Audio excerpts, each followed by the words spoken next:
Real Exam English, Season 2, Episode 8, Work. Hello and welcome to Real Exam English. Today's topic is work. This is a super common topic in English exams. You can be asked questions about your job or your career and what you like or don't like about your job. When describing photos, you might have to speak about jobs and what those jobs entail. You may have a dialogue about different professions or which aspects of a job are the most important. So there's loads of things you can be asked about really. In today's episode, you're going to hear lots of top-class vocabulary. We take a look at a few different ways to use the preposition on, and we hear some amazing idioms. As usual, we have a bunch of different accents. Our first one is from the US. Here we go. What do you do? I'm a construction superintendent, so I build high-class offices. So offices for lawyers and companies and large corporations that need new offices and high-rises mostly. What do you most like about your job? I get to meet a lot of really interesting people, both my clients and the people that I work with. I get to meet a lot of really neat artisans because the clients that I have like to have one-off products, so individual products made by high-quality artisans. So I get a lot of neat projects that wouldn't necessarily come through an average construction site, if that makes sense. What jobs are most highly respected in your country? Oh man, probably doctors, lawyers, and businessmen, people with professional degrees, I would think.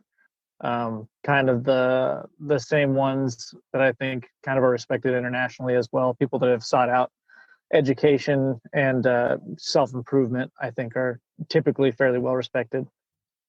Okay, so we had a few compound adjectives and a compound noun here. So remember, this is where you make an adjective or a noun by combining two or more existing words, like high class, which was our first example, high class offices, which of course are offices of a very good quality. Then we had high rises, which are buildings with many floors. Next was one-off products, which are products which are only made one time. Following that was high quality artisans, which is kind of self-explanatory. And lastly was self-improvement. So this is the type of advanced vocabulary you want to be getting into your answers, particularly at a C1 and C2 level or IELTS Band 7. And not only in your speaking, but in your writings too. Do you think it benefits companies if they organise social activities for the staff? Yes, I do. Because I think I think that it does allow an opportunity for some of the employees to interact when they're willing, so long as the event is not obligatory and it's, the appropriate activity or setting,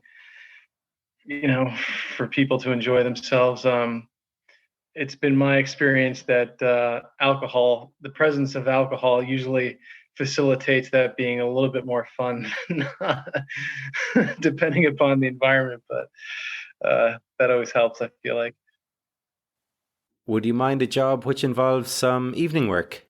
Would I mind a job that involves some evening work? Yes, at the moment I would, primarily because the evening is when I need to, receive my family when they come home from work and school and prepare dinner and have some time to spend with the children and then get ready for bed. So missing out on that as a result of work, which sometimes I do because my job requires me to be on call on occasion. And I don't particularly enjoy receiving phone calls in the evening when I would typically be spending that time with my family. So I'm not very keen on working in the evening.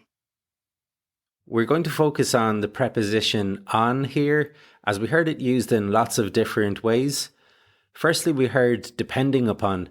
So upon has the same core meaning as on, but it is sometimes more formal than on and is preferred in some particular phrases, such as once upon a time or Easter is almost upon us. So it's fine to say depending upon or depending on, but absolutely not depending of. Spanish listeners, take note. Our next use of on was to miss out on something. This means to not use the opportunity to enjoy something.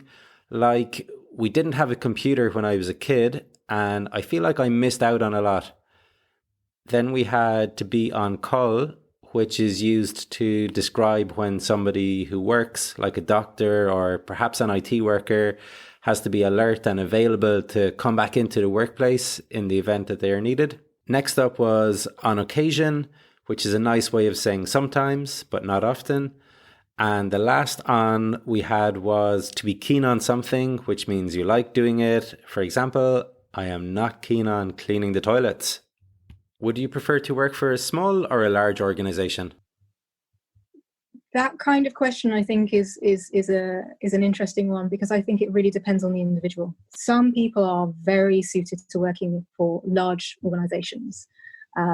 It suits them because there's a degree of anonymity and they can sort of get on with doing their day job and they don't necessarily have to put their head above the parapet, or because it gives them a lot of opportunities to work in sections of the organization or in different countries that you wouldn't necessarily get if you're in a smaller organization. But the flip side is that you tend to have less of a work-life balance if you work in a larger organization. Depends on, gets on with doing their day job. That preposition on is everywhere today. We had a super idiom to put your head above the parapet. This means to be brave enough to give an opinion that might upset someone. For instance, the manager was in a terrible mood and nobody was willing to put their head above the parapet to tell him his new business plan sucked. Then we had a really useful expression to describe the opposite or less good side of something. That was the flip side.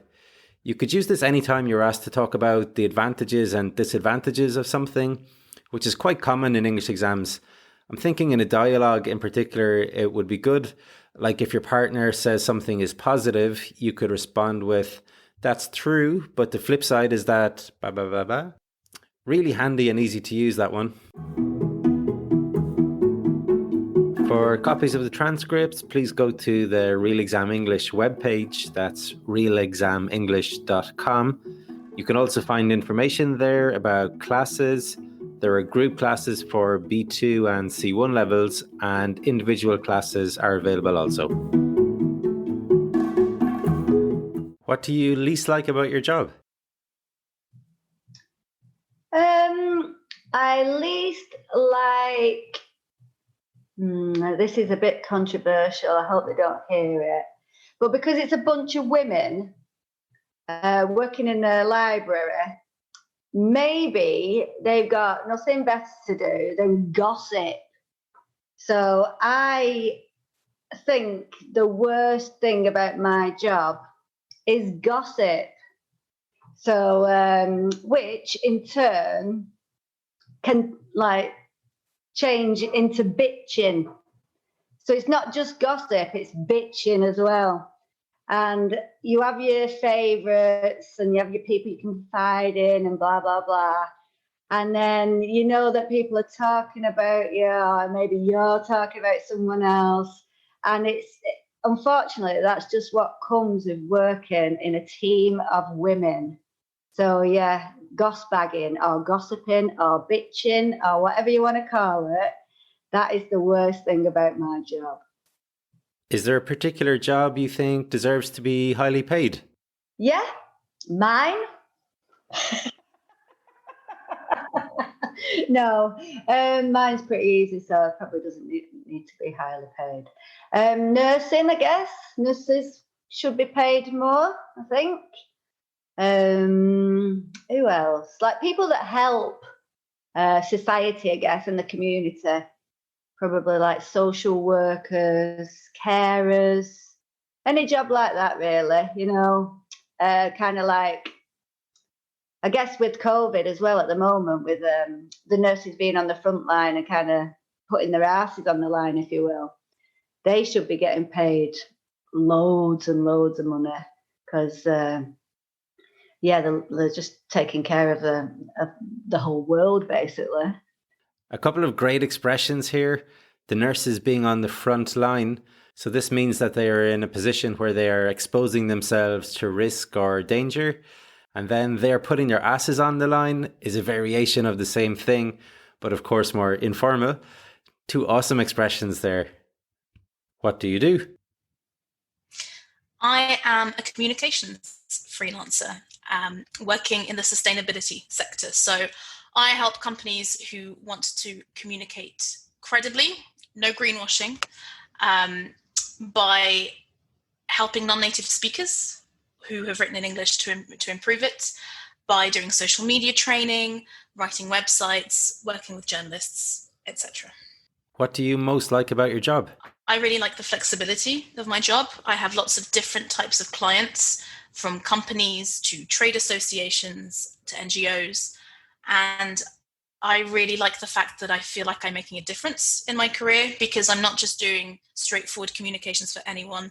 I think really hard about who I want to work with and whether they want to make meaningful change with what they're producing, what they're making, the services that they're offering. So, yeah. Lots of nice big words here, which often tend to be seen as higher level vocabulary and so can be good to use. We heard communication freelancer, sustainability, straightforward communications, meaningful change, and this superb word, greenwashing. So greenwashing is behaving or doing activities that make people believe that a company is doing more to protect the environment than it really is. For example, the campaign was little more than greenwashing to improve the oil company's image. What are the advantages of working for a small company rather than a large one? In general, there's less red tape, less loopholes to go through to accomplish a task working for a small company. There are less formalized processes, so it's more interesting and you can find your own way to do things and do things your own way.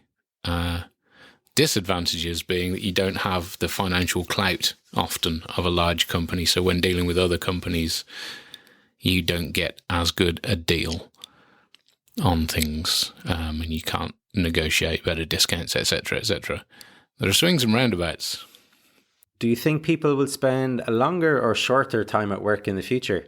From a personal standpoint, I hope it is less. There will always be people that want to work and that identify as someone that works and that being their main focus in life. I'm not one of those people. I'm keen to work from home whenever possible. I do appreciate the benefit of going to an office, like the social aspects and the fact that working as a team is valid and helps you get things done in a more interesting and collaborative way. But also I like not spending 45 minutes each way commuting to the office. More top-notch vocabulary here. We heard red tape, which relates to official rules that seem unnecessary and cause delays. Like after Brexit, the amount of red tape involved in exporting goods was prohibitive.